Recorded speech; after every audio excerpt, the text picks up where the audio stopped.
ভোটের মুখে ফের রাজ্য পুলিশে বড় রদবদল করলো নির্বাচন কমিশন। সরিয়ে দেওয়া হলো 5 জন ডিআইজিকে। রায়গঞ্জ, মুর্শিদাবাদ, বর্ধমানে ডিআইজি বদল ডিআইজি প্রেসিডেন্সি রেঞ্জ এবং জলপাইগুড়িতেও।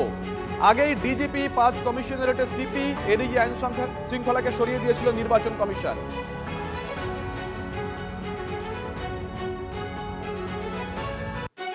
ভোটের মুখে ফের রাজ্য পুলিশে বড় রদবদল করলো নির্বাচন কমিশন। সরিয়ে দেওয়া হলো 5 জন ডিআইজিকে।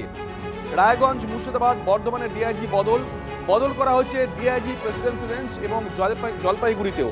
আগেই ডিজিপি, 5 কমিশনারেটের সিপি, এডিজি আইন শৃঙ্খলাকে সরিয়ে দিয়েছে নির্বাচন কমিশন।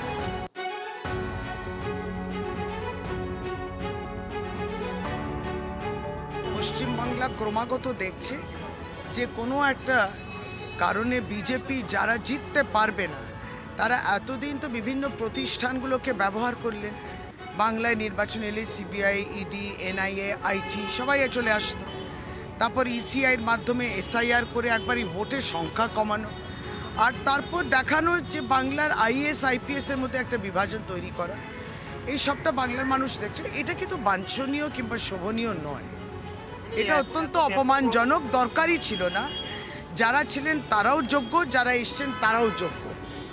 আপনারা কি বলতে চাইছেন এই ট্রান্সফার মধ্যে যারা ছিলেন তাদের পক্ষপাতিত্ব ছিল, আর এখন যারা আছেন তারা তাদের পক্ষ নেবেন? এটা কিন্তু তারা বলছেন, বিজেপি কিংবা কেন্দ্র সরকার যারা পাল্টিয়েছেন, ইলেকশন কমিশন যেটা পাল্টিয়েছে। ভোটের মুখে ফের রাজ্য পুলিশে বড় রদবদল করলো কমিশন। সরিয়ে দেওয়া হলো 5 জন ডিআইজিকে।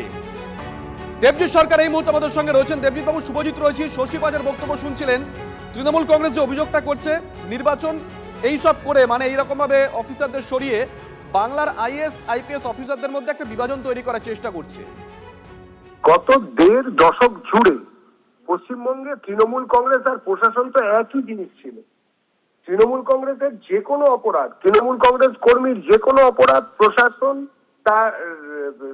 তার অসামান্য তৎপরতায় আড়াল করার চেষ্টা করতে লড়ে যেত, এবং শেষ পর্যন্ত সে আরজি করে সিসিটিভি ফুটেজ গায়েব করা থেকে শুরু করে সবকিছুতেই আমরা দেখেছি। এরপর আর কিসের ভরসা, কিসের বিশ্বাস? বরঞ্চ একদিকে মনে হতে পারে যে বাঞ্ছনীয় এবং শোভনীয় নয়। সেটাই তো, যে এইভাবে প্রশাসনের রাজনীতিকরণ এবং একতরফা তৃণমূলীকরণ, এই বিষয়টা তো বাঞ্ছনীয় কিংবা শোভনীয় নয়, একদমই নয়। সেই জন্যই এসব হচ্ছে। বেশ, ধন্যবাদ।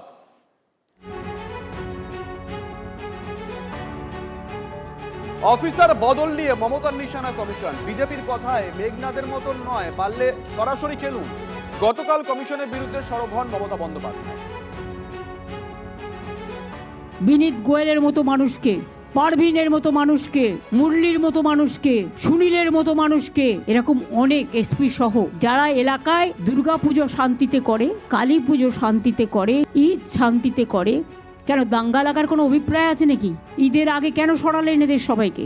কাকে চেনে যাদের করাচ্ছেন? তারা যদি ভালো করে কাজ করে আমি ফুল কোঅপারেশন করব, কিন্তু মনে রাখবেন জীবনে অভিজ্ঞতার একটা দাম আছে। আপনারা সুপার পাওয়ার, সুপার এমার্জেন্সি চালু করে গত 4 মাস ধরে গভর্নমেন্টটাকে দখল করে রেখেছেন। তা সত্ত্বেও সৌজন্যতার খাতিরে কিছু বলিনি। আগে তো অনেককে তুলেছেন, সবাই চলে গেলে রাজ্যে জলটাকে দেখবে, পাওয়ারটাকে দেখবে। লোডশেডিং হলে আমরা তো এতদিন করতে দিইনি।